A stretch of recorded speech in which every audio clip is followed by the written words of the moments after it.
அழகா சொல்கிறார், நீங்களோ உங்களை அந்தகாரத்தினின்று விடுவித்து. இங்கே ஏசாயா சொல்கிறாரு பாருங்க, நீங்களோ கர்த்தரின் ஆசாரியன் என்று சொல்லப்படுவீர்கள்.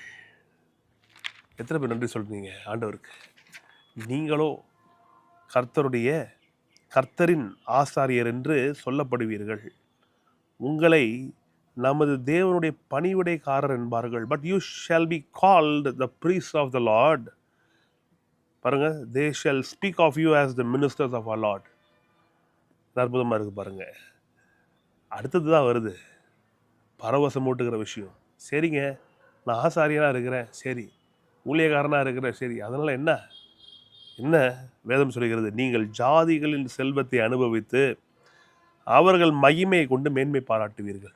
அம்மா வந்துருச்சு. எதை பேசுகிறோம், ஆள் இதை பேசுறியே.